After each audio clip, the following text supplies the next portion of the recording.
And that's what they mean by caviar dreams. What's going on, everybody? This is the Coverbandconfidential podcast, the podcast for cover band musicians and band leaders to learn how to rock more and suck less. In Atlanta, Georgia, I'm Adam Johnson. In Greensboro, North Carolina, Dan Ray. Got a nice glass of, this isn't champagne, this is Prosecco, but Amber Close poured me. We just got back from a community send-off. My eldest is going to Indianapolis to compete in the marching band national champs. And had a nice little send-off, got to see his routine. And I got to tell you, I was a kid who grew up in the performing arts, and marching band when I was a kid they did it during the halftime show. And, you know, I don't remember it being so involved. This, in the competition world, it is a totally different beast. Like, there's choreography and there's all movements, and it's just like, and to see my son like dancing, I was like, you're a dancer. And which just warmed my heart, and he kind of gave me a funny look, and I had to put it in terms that he understands. He loves Bob's Burgers. I was like, it's like you're Jimmy Jr. out there. So if you're a Bob's Burgers fan, you'll know what that means. But for sure.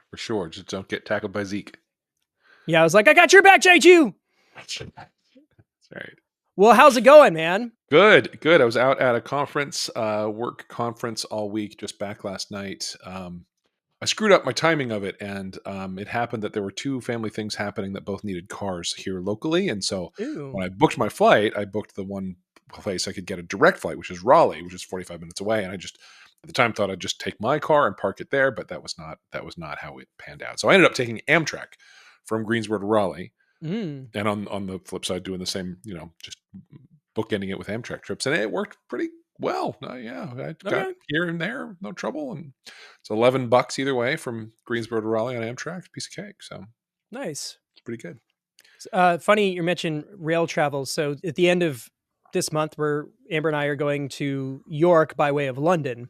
Right. And the best way to get to York from London is taking the train. Well, I'll be damned if that weekend is the only weekend where that train line is closed for maintenance. Ooh, huh. So we are going to take a 4-hour Uber from London Heathrow to York. All right. Because that was the easiest way to get there from where we're going. And she's doing it's a work trip, so spend 400 pounds on a one-way Uber. You can do that. Yeah, we can expense that. That's good. So that's good. Yeah, we should probably talk about what we're going to do, the episode we're going to do while you're out. Okay. So we brought this up before the patrons, and we gave them kind of a first cut at it, but we're going to open up to everybody, which is we'll have an episode to do while Adam's out of town. We have committed long ago that we're doing this weekly, come hell or high water, and we have. We're not just going to skip one because Adam's across the pond. That's not happening. But the question is, what should we talk about, and why are you the person to talk about it? Please hit us up at coverbandconfidential@gmail.com to tell us what topic you and I ought to cover during that week Adam's out, and why you're the person to talk about it. Sky's the limit. What have you not heard us talk about, or not heard us cover, or that you think you have a particular cut on that's a unique take that we ought to hear, and why are you the person to bring that take to this audience? Email us. You'll be on a list, and we will pick the right person from that list. Yeah, so patrons got a first crack at it, and there's some compelling cases there. Yep, but yours might be even more compelling, so let it rip. Well, and even if this one isn't the one, we will hang on to these and call them up when For sure. the time comes where we might need you. So darn right. If you've ever wanted to be the co-host of a podcast, this is your chance. Pretty low stakes, pretty easy entry, There you go. All right. Nothing else really going on. We've got a gig coming up this Friday, live band karaoke deal. This is the Frat House party. Right. And we were asking about the setup and got a very scary picture of where we're supposed to be doing this thing. It's a frat house, and that's just how they are. So one of the guys advanced it, and they sent me a picture in the group chat. And we're just like, oh Lord, what have we gotten ourselves into? But you'll probably be up on those traditional frat house plywood risers. Yep. Yeah. That's you betcha.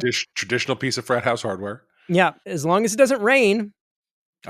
Yeah. So, I mean, that's kind of the one catch there. And we were trying to get some songs worked up, and getting together this week is just really hard for folks. There's some of the guys are traveling for work, and funny enough, I've got the entire house to myself because my wife is going with our son to Indianapolis for that competition. So I've got nothing but time, but other folks have conflicts. But gives me some time to work on stuff myself. And the other thing that's happening for this gig, hopefully, is that the rack rebuild will be more or less complete. So if you've been keeping track, we've had this 16 space rolling rack with our in-ear front of house rig in it that we built during the pandemic. Basically, I offloaded a bunch of gear and then bought a bunch of gear and made this thing, and it's been fantastic, except for the fact that it is huge and heavy and hard to carry. Yeah. And I'm the person who carts the gear, and out of all of the stuff that we load in, that is the only piece of kit that I cannot put in a car by myself. Right. So we had to fix that. We talked with a friend of ours who's in production, kind of talked through a couple of build out options. We opted to do a 6 space and an 8 space rolling rack that we then kind of patched together. And for the most part, it's pretty much a done deal. This adds, I think, 8 more channels of IO, as well as now everybody who wants stereo in-ears has them, which is pretty cool. Great. That's great. And when we add the wing rack, which I have on pre-order, it'll add even more inputs and outputs and make things run a bit smoother. So I'm very excited about that. And I got a message from my Sweetwater guy saying that they could be in stock as early as next week. Wow. So we could be getting that prepped up for some stuff. I've got the lead on a couple of things in December, and then we've got stuff already moving in January all the way out to, I think, May of next year. So, things are moving and grooving, and yeah, it's going good. What about you? I know we kind of left last week's episode on a bit of a cliffhanger on your gear. So what's been going on there? I've made no decisions. I've been traveling. Haven't thought about it. That's fair. I will say this: I caught a little heat in the Patreon Slack. You caught it on YouTube, also, man. Did I? Okay. Yeah. Well, look. Here's the deal. The reality is, a professional travels with backups. You never have a single point of failure in your rig, and I have had one that was dead reliable, absolutely dead reliable. I didn't feel like I needed a secondary, option right up until the moment that I needed one. And that's how that works, right? I've traveled with 2 guitars for every gig because invariably when I haven't, I've needed a second guitar. There's been some problem that I've needed a backup. A whole second guitar rig is a lot to commit to carrying. But there certainly are people who do it. And if they are small enough solutions, I could see schlepping both. And I don't have, by the way, I haven't done the work to really diagnose what was going on with the quad cortex. I haven't even replied to their support because I've been on the road. Yeah. But I got to sort all that out and then figure out my comfort level working with it. I know you went full clickbait on the title of that. Yep. Never using it again. I'm not saying that. I might. But yes, the heat that I caught is for not being prepared for that to be failure at plug-in time was warranted. Fair hit. I should have been more prepared than that. The fact that this gig is 4 minutes from home saved my entire bacon. Yeah. And fair. So there's that. But yes, that's definitely a thing. For sure you want to have a backup. Do you travel with 2 guitar rigs to a gig?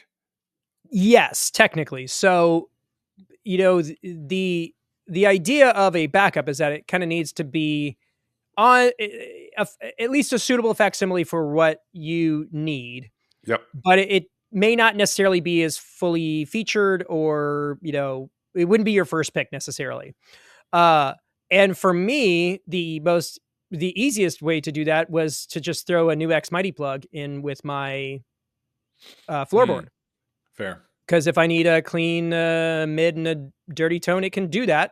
It's not going to blow anybody's socks off, but it is a workable solution, if not, a good one.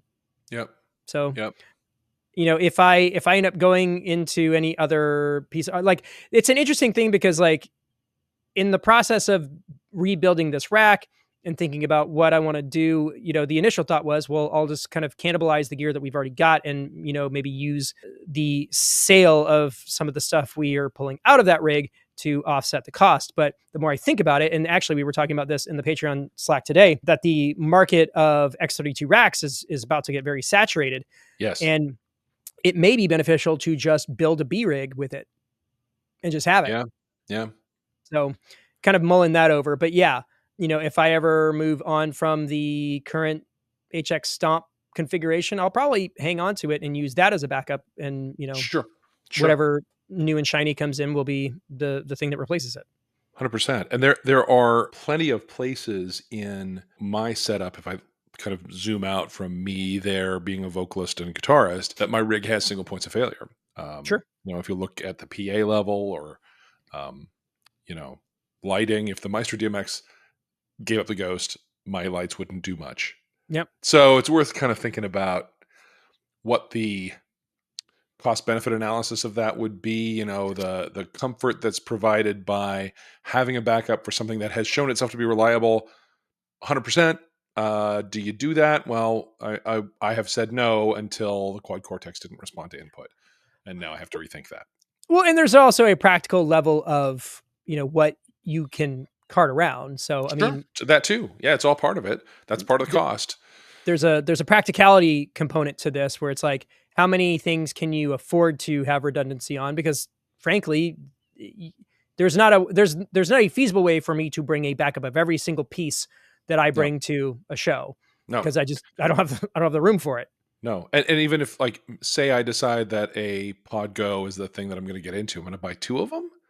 I mean, I could. That'd be the professional thing to do, I suppose. I don't know. It's a thing to think about. And my failure to have that, I'm glad that prompted some thinking and prompted some response, because people are right. I not being prepared had me unprepared. Yeah. Take your licks, and Yeah, darn right. 2 other quick things. Yes. First of all, so this conference I was at last week was in Boston. It was fun. I've never been to Boston before. Boston's the best. It's a really cool town. It's a really cool town. The roads are insane and the driving on them is insane, but the town itself is cool and clean and friendly pretty much. And there was a night that they shut down a street. I'm not going to be able to come up with the name of the street, but it's next to Fenway Park. And as you walk down Fenway Park, yeah. As you walk down it, the bleachers of Fenway are kind of up over like you're walking underneath them. It's pretty cool. And there's a House of Blues there, and another, like, a local Lansdowne. I've just come out to hit my head.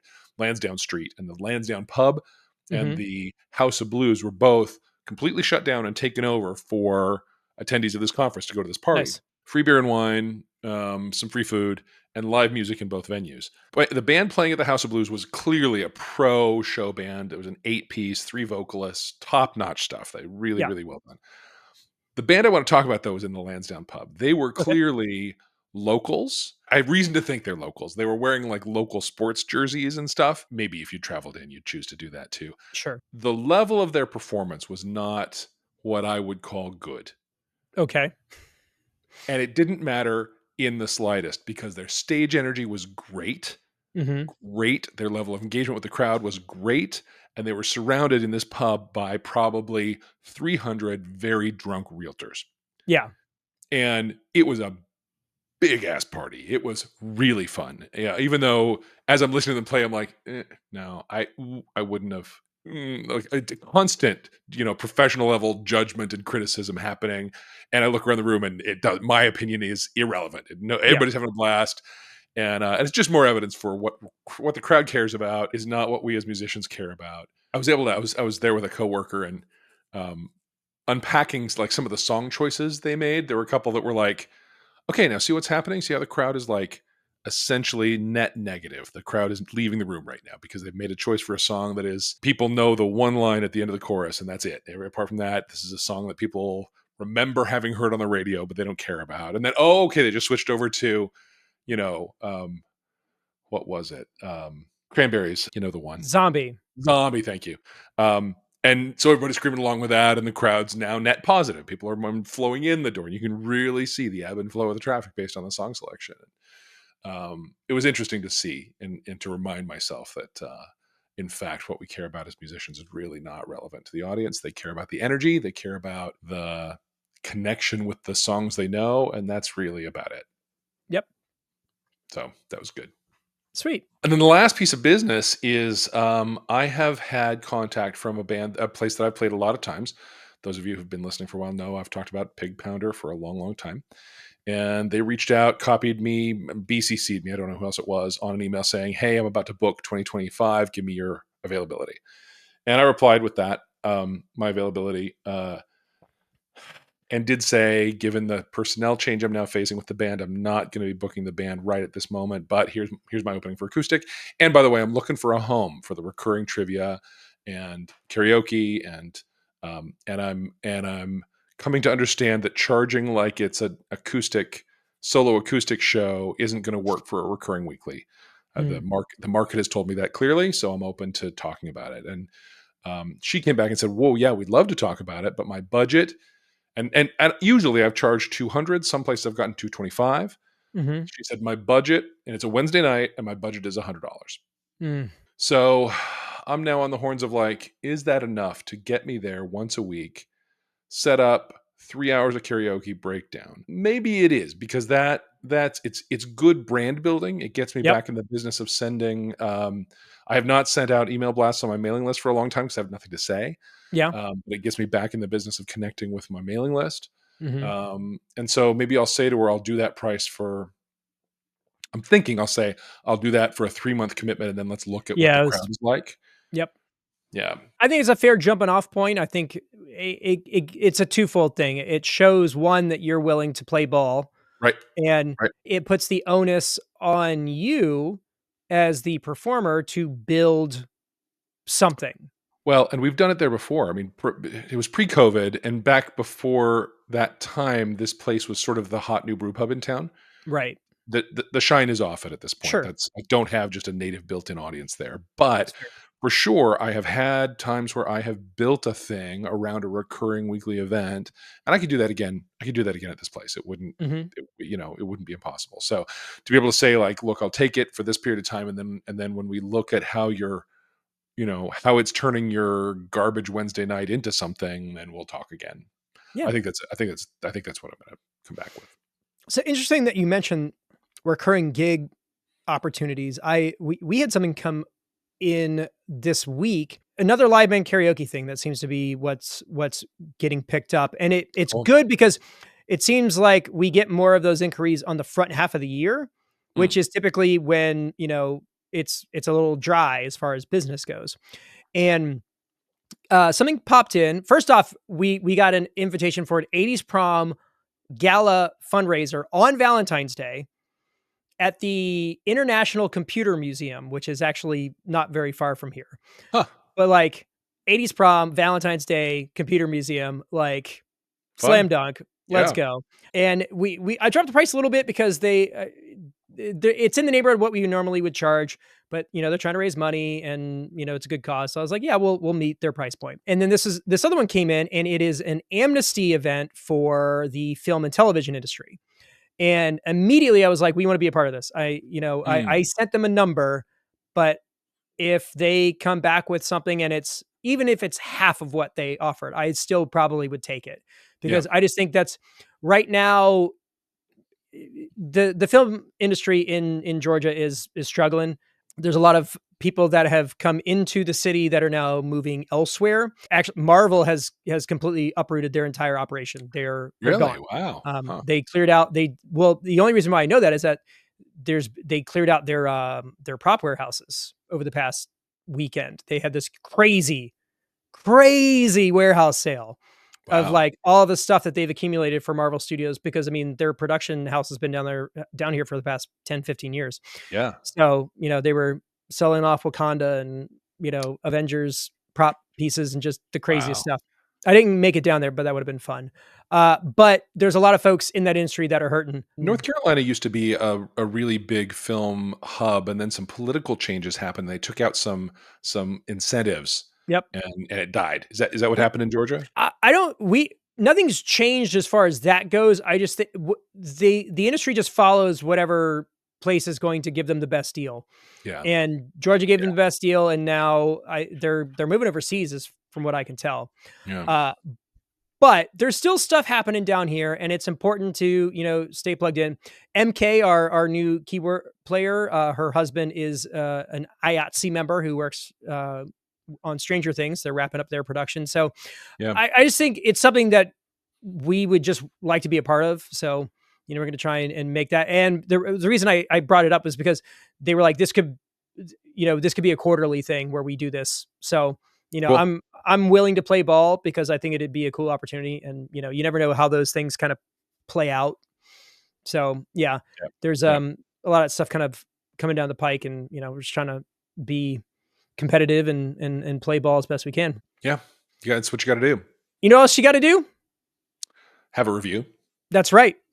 This one comes all the way from Denmark, Ah, believe it or not. And this is Michael Hansen, but it's spelled Mikkel, so it could be Mikkel. yes. But we're going to say Michael because that's what it would be, low in our country. Yeah. Mikkel will have to forgive us. Yes. Well, Michael says 5 stars, best podcast ever. I mean, he says more, but do you really need to? I mean, I'm happy. I will, though. He adds the most relatable and valuable podcast for performing cover musicians. Can't Thank get you, much better than Michael that. or Mikkel. Yeah, it's great. If you've got a hard to pronounce first name and you're from another country, leave a review. We'll do our best to explain how to pronounce it. I bet it's easy to pronounce in Danish. I bet we're just dumb Americans. I feel like they speak English better than we do. that's a thing. Yeah. Yeah. That's been my experience, at least. Yeah. Yeah. Go to Holland just so everybody can explain how verb tenses work in English to you. Right. Good stuff. All right. Ready to get into the meat of this? Let's do it. So this was a question that came in not through, I think, the podcast social media, but I think in my Instagram DMs directly. But of course, it's right in our wheelhouse, so we gotta talk about it on the show For sure. And this comes from Mark, and I will make things vague because don't know if Mark's bandmates listen to this, but I've pulled most of the identifying information out, so hopefully he doesn't get into much trouble. So he goes, Adam, I'd love your opinion on something. I'm in a 90s cover band in Texas. We'll just leave it at that. When we play a 3-hour set, we usually do an hour and a half, take a 15-minute break, then play a second set. The rest of the guys in the band think it's important to use the break to chat with your friends that come to the show. I think the break kills the momentum of the show. I still think everyone needs a break to pee. I propose the idea of during the break, the whole band leaves the stage except the lead singer, who stays and plays 2 or 3 songs, piano and vocals. And then he takes a break and I come up and play 2 or 3 songs on acoustic. Then the rest of the whole band joins back and we kick off the second set. I am getting backlash from the band on this idea. What are your thoughts? Not sure how long your sets are and if you even take breaks. So the question is, do you take breaks? If so, how do you take them? So on and so forth. And so should I just go ahead and I'll speak for myself. Acoustic show, I might not. I might not. I feel the room, I vibe it, I see whether I need to pee, and I do the right thing, depending. Quite often I don't. Quite often I'll play right through for 3 hours. Sure. And the difference here is when I'm acoustic, I am probably wallpaper music for at least some of the time. Yeah. Some of the time, even when it's a gig that I'm sold explicitly as wallpaper music, I will do some things deliberately to grab focus, just because I can't help myself. But even in shows where it's like the Dan show, people are getting drinks, people are chatting with their friends. It's not like I'm the full focus 100% of the time. When it's a band show, the expectation more is that the band is the full focus the full time. And when we do that, I do put a break in a 3-hour set. And that's the how do I say this? It's not for the band. Yeah. Right. I think the audience needs a break. That's really why I do a break, is because the audience needs an energy transition that can let them have a breather from the focus on us and the energy from us and replenish themselves, get a new drink, get whatever they need to do, and so they make it through the rest of the night. I have definitely had times when we burned them out early and they didn't last till the end, and I Yep. strongly believe giving them a break makes a big difference in that. Yep. So I know bands that in a 3 hour they set their 3 hour show up like it's a 50-minute set and then a 15-minute break and then another 50-minute set and then a 10-minute break and then another set to finish the night. I feel like that's too much breaking. I definitely feel like there's a risk of piercing the energy bubble with a break, and so I don't want to. I don't want to do it twice, but I do want to do it once. And so that's the approach I bring to this. What is let's let's pause there. I want to come back to the question of what's important to do during the break, because that's a crucial part of this too. Yes. And then the whole second question of could you do a still show but a big energy change and have that be the same effect as a break? I think those are the other Mhm. two pieces of what's in this question. So what's your general timing break strategy? If the show is less than 2 hours, we'll do it straight through. Yeah. So 2 hours is kind of our longest contiguous set layout. Hmm. Our normal run of show, because again, we're in the private events business primarily. So Right. we set the stakes. I mean, if a client has a particular idea about something, we will typically accommodate, but the way that I position it is when somebody approaches us about a show, they are putting the trust in us to kind of tell them how the show should run. Yeah. And so what we typically say is our traditional situation is 2 75-minute sets with a break in between. Makes So sense. that's 2.5 hours of music. And then, the break can be however long depending. And And it's things like a corporate event, there maybe the CEO wants to say some words. Things like a right, wedding, that's when they're going to do the flower throw. Like there are, it's not like the party comes to a screeching halt, right? It's programmed that you're going to right. bracket some other content. Yes. So for us, the break is a part of the show. It's going to be there because other things need to happen. Yep. So yeah, it's toasts. They're doing a Right. live auction. They're doing something Yeah. else. The break is a part of it. As far as club dates go, I think you're right on the money. I think, if you're doing solo acoustic, it's designed for you to be scenery Hmm. because there's only so much space that you as a solo performer can fill, especially if it's at a bar or a restaurant where just other things are happening. Right. But a band, demands attention because there's just more energy being thrown around the room. Mark is kind of positioning this as the break is for us. Somebody's got to Right. pee. Crucial. There's Yeah. things that need to happen. Yeah. But I think that is the wrong kind of mentality. I think the idea Yes. is that the break is for the audience, and you need to understand that your job at a public event where you are providing entertainment is to retain people so that they consume more alcohol on premises. So if all you do is play, you're not giving them an opportunity to go and do the thing that they need to do in order for this to all work for the Exactly the right. venue. And the corollary, which is as you're setting up the break, the instruction is, all right, folks, we're going to take a quick break. Go get a fresh drink. We'll be right back. Absolutely. So I think that there's valid points to both sides of this argument. Mark is saying, "Hey, I don't want to kill the momentum. Maybe we Yes. change the energy level." Yep. I think that's a good idea. I don't think it's a bad idea. Nope. But I understand that as a performer, you want that time to probably refuel in whatever way. It could be just You might.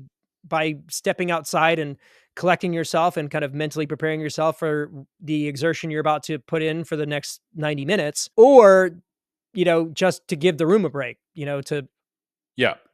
Yeah. take care of Well, whatever they need to take care of. and as a data point, one among many, but a probably pretty compelling one, that business of having some people in the band do some solo work during the time that would otherwise be a break, that's what the Pork Tornadoes do. Yeah. And their kinds of shows are very different from those of us playing in bars, but Mhm. the concept would scale, I think, down to our size. Sure. But the question is, like, if there's something you want to use that break time for.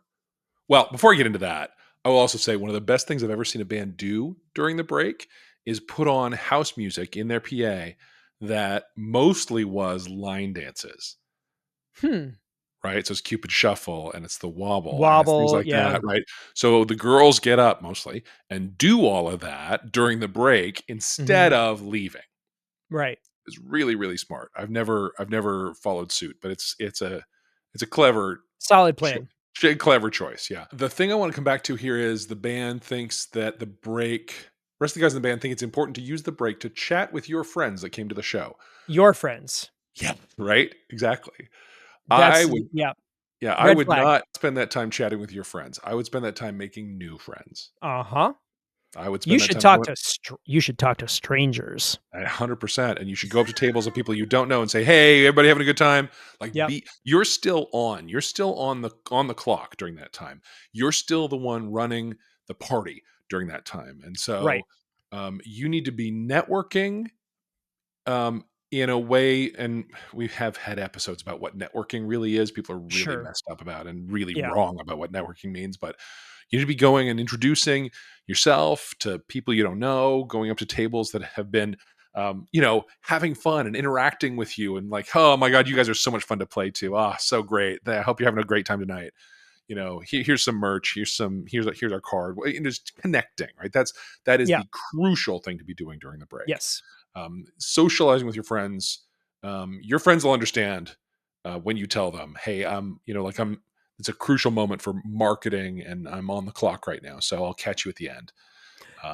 Although the end is also a good time to be meeting people you don't know and connecting and all of that. Sure. I mean, it's one thing to go over to a table of your friends, like, "Hey, thank you so much for being here," and take a moment to show your appreciation, Totally, but it yeah. doesn't need to be your focus. And as we're talking about this, the other thought process, it really kind of boils down to what it is that you feel like is going to be putting your best foot forward in this context. Mhm. So, think about this from the personalities of the band members to kind of keep that in mind. Would it be a better use of your time and energy to go into the audience and socialize with strangers? Or is that not necessarily like the temperament of the folks in your group? Is that maybe that's not their strong Well, suit? And if fair. that's the case, maybe doing the thing where you guys kind of walk off stage and somebody is kind of holding down the fort while other people are taking care of other things, maybe that's a better use of the strengths of the people in that group. You know what I Could be. mean? Could be. Yep. Yep. So I would keep say keep I would that say in mind. someone who has frontman, frontwoman chops, probably working the room is a really valuable use of that person during that break. Mhm. And I have said that, during when I've had my table of friends and I've like gone and high fived them, hey, and gotten feedback from them about sound. I run sound from the stage myself, so like I always go like, everything sound okay? Anybody like, oh, I could use a little more of your guitar. Ah, good, thank you, appreciate that. Great to see you guys. I got to work the room. And they're Yeah, like, oh, yeah, yeah, yeah, I could get them. Right. So then, I've checked in, I've touched base, I've appreciated them for showing up, and then I've given myself room to go schmooze. But yes, to your point, there are people there are people I've played with who I don't want schmoozing. I'm not particularly good at it. Yeah. I mean, I think there's I guess it's a skill. So, like, in my situation, the way that I kinda think about this is that where would I be the most useful, you Right. know? So, would it be more useful for me to put on airs and kind of, like, go out and try? Because, again, I know where my strengths are, and I can be connected, and I can show gratitude, and I can do that very well in, like, a one-on-one situation. I am not the gregarious, like, walk into a crowd of people, say hi and be the the energy source in that way. But could I spend 3 to 5 songs on stage doing something by myself that is compelling and pulls the show forward in that time? Mm, 100%. yeah. Yeah. Could I go up there and do against all odds and bring the house down?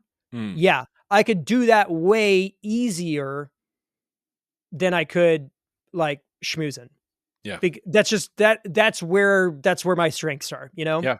Yeah. Yeah, that's fair, and I think you need to think about that for your particular personnel, and both could happen at the same time. If you and I were in a Sure. band, like, deploy me to go greet people and be that guy while you're up there kicking butt and, turning like, "Oh, you gotta check out what Adam's doing." Like, that you can work it together, right? Right. It's really not either or. But I do think the backlash from the band and even the way the questions formulated by Mark kind of points to not having thought through the break strategically as a business opportunity.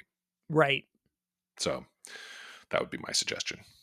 Well, and that's a really great point because when we members only do a public show, we do a bar gig, we do a ticketed event. The business mentality there is that this is a sales funnel. Hmm. This is a way for us to get in front of more eyeballs in order for people with money to book us for private parties. That is Yep. what we are there to do. And Yep. when you go into that with that objective, the way that you interact with the audience, it's the way that you interact with people in the crowd, the way that you talk to folks after the show, it's all very targeted for that objective. Right.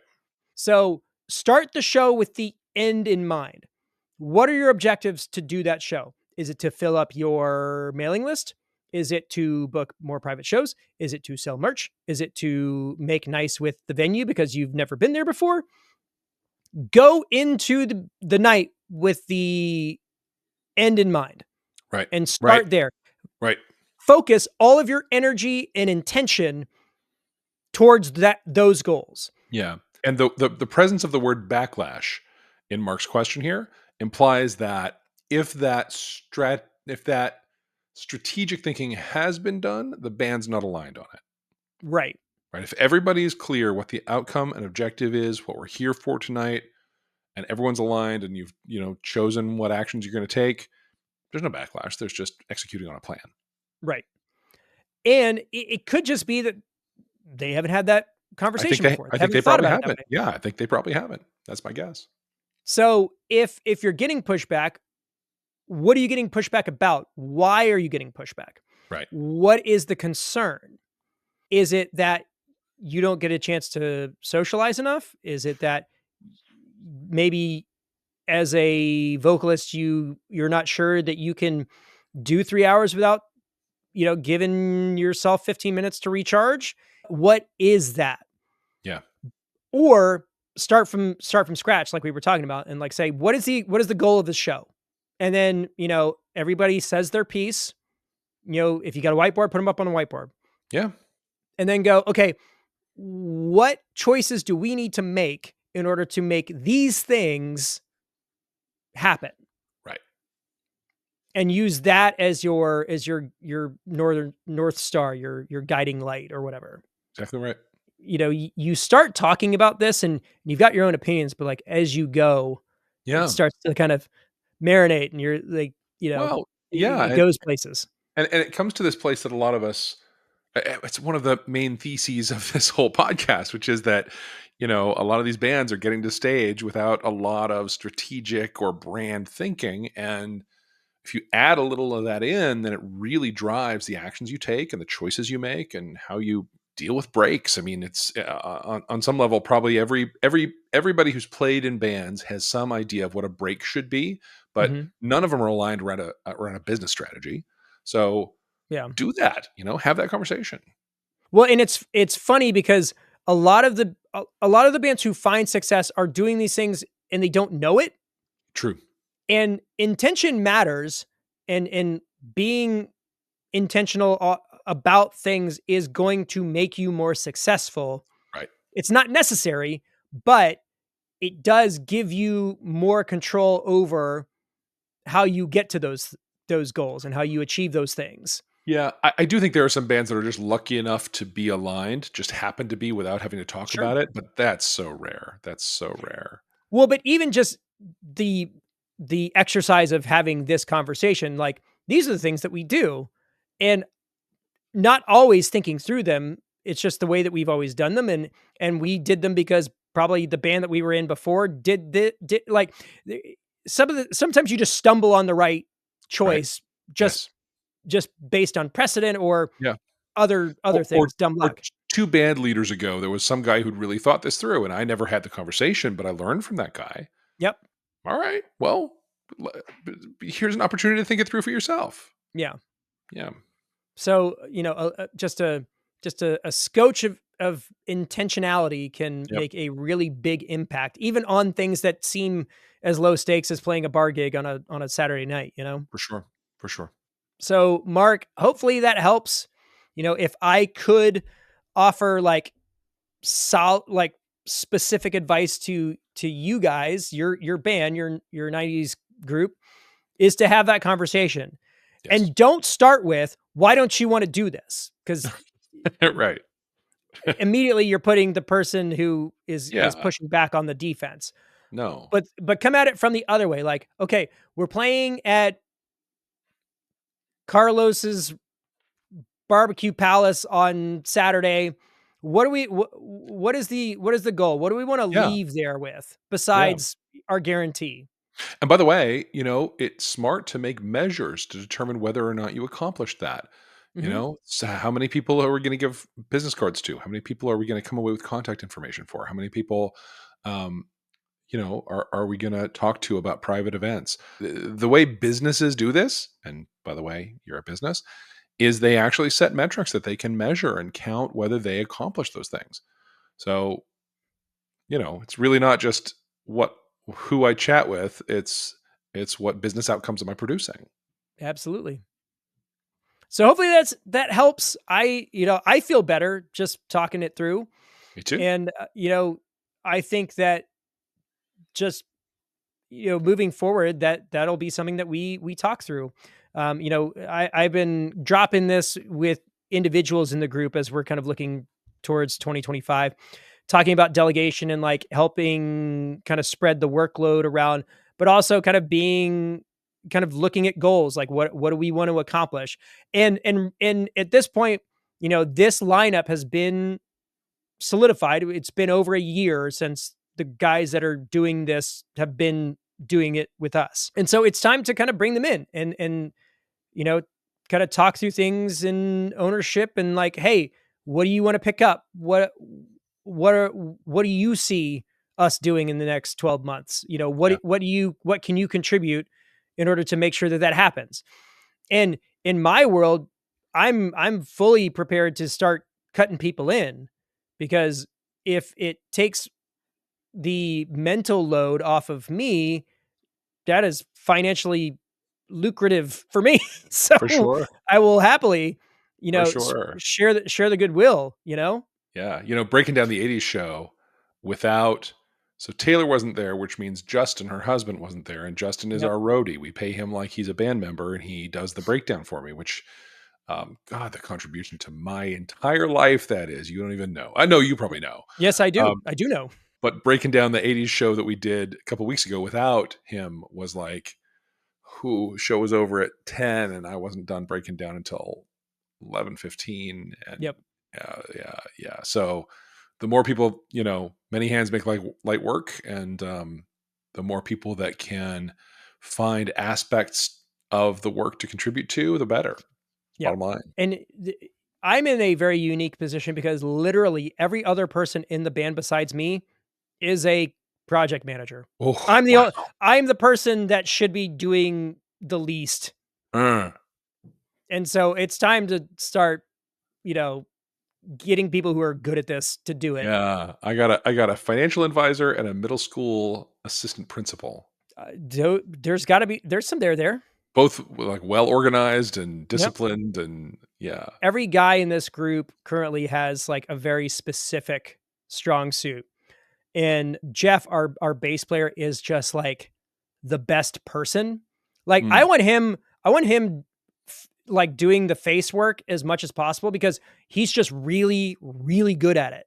mm. And we had a situation at this last gig where I apparently rubbed somebody the wrong way, and he was the one who got that feedback, and he had to come to me, the guy who runs the company, and like, hey, this thing didn't go so hot. It was a very interesting very interesting conversation, but he was the right person to take that feedback and provide it to me. So it's an exercise in leadership on both ends for us. So For sure. but yeah, Yeah. Taking feedback's really important. I hate it, but I I need it. know. No, I know. I know. I didn't say it's good. I didn't say it's fun. I just said it's important. So if you have any questions about this, or you have any suggestions that we didn't get into, or that you have perfected over the years that you think would be beneficial to the rest of the people listening to the show, let us know about it. Coverbandconfidential@gmail.com. We get good stuff all the time. Yep. And if And you have an idea for a show that we should do that you want to be part of, same email, coverbandconfidential@gmail.com. do it to it. All right, man. Good That, one. yeah. I Yeah. love that we end the show. This was a good show. This is a We good did, show. Yeah. Talking ourselves up. It's man, we right. crushed this one. Go Ah, us. so good. So good. Guys, thanks again for tuning in. If you like to support the show, you can do some stuff. Otherwise, I'll go and call it for this week. In Atlanta, Georgia, I'm Adam Johnson. In Greensboro, North Carolina, I'm Dan Ray. You've been listening to the Cover Band Confidential podcast for the week of November 15th, 2024.